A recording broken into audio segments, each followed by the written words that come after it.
Howdy friends, I'm very excited, and by reading the title, you know why. Kirby in the Forgotten Land looks absolutely beautiful. From the dawn of time, Kirby has been put into the shackles of 2D games. That's not to say these games are bad at all. Kirby Star Allies is one of the few games I've ever completed 100%, and when I have the opportunity to play a Kirby game, I will. When Kirby in the Forgotten Land first got revealed, I'll admit, I was a bit skeptical. This is Kirby's first 3D game, and as much as I want it to be good. Kirby is HAL Laboratories' bigger series, so of course there's a lot to consider before going forward with such a project, such as environments, gameplay elements, and translating what Kirby fans love and putting that into a 3D space.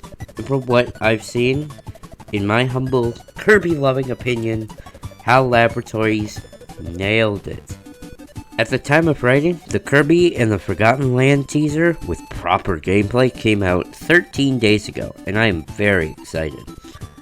But I have a very controversial take. Kirby and the Forgotten Land seems to be a slightly better transition to 3D for Kirby than Mario 64 was for Mario. Of course, Mario 64 came out quite a long time ago, but I still argue this since Kirby in the Forgotten Land seems to nail Kirby's aesthetic just a tiny bit better than Mario 64 did for Mario's aesthetic. From the beginning, Mario was about a small plumber running through different dangerous lands, avoiding the evil King Bowser's minions, thwarting Bowser and saving Princess Peach with the help of power-ups that give Mario different abilities that help him survive. That's what the 2D Mario games started as, and that's how the mainline series goes to this day. In Mario 64, you play as a small plumber running through different dangerous lands, completing various tasks to gain power stars to revamp the castle the princess lives in, while not having access to different power-ups, avoiding Bowser's minions, and defeating Bowser. Of course, this game is very fun. I love the environments in Mario 64. Mario still controls really nicely, the color palettes look great, the premises are fun, but it also kind of deviates from what 2D Mario set in stone. You could make the argument Mario Odyssey does this too, however, I believe that substituting normal fire flowers, Tanuki suits, what have you, for different cap abilities fits that bill quite well. Mario 64 does have power-ups, but I don't think they work as well. The wing cap is just very difficult to control and feels quite janky. The metal cap straight up inhibits your jump, and all it lets you do is walk underwater and over high winds.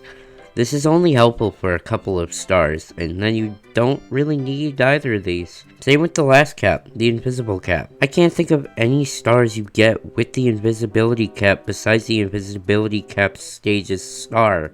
With Odyssey, you get a bunch of moons by using the cap abilities to their fullest potential. I understand Mario 64 is an old game, but if you hold an old game to such a pedestal as Mario 64 is, without looking at its couple flaws, then I feel like it should be looked at with a more critical eye. What does this have to do with Kirby, I hear you ask? It's because I believe that HAL Laboratories have nailed Kirby's entire aesthetic in a 3D space. When I think of Kirby, I think of playing as a pink puffball who can inhale and take abilities to complete puzzles, explore colorful lands, and fight fun bosses with a gimmick that will make you have a smile, since Kirby is so adorable. Everything in the Forgotten Land teaser has shown all of these.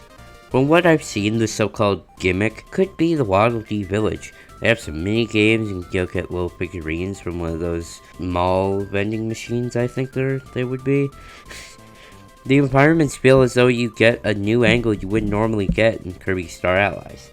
And for me, that's even better because I think Star Allies looks quite pretty actually. Now the gameplay looks like what people imagine what a 3D Kirby game would look like. And that's a good thing. Kirby's gameplay is very simple, but if you want to be really good, it'll take time, effort, and practice.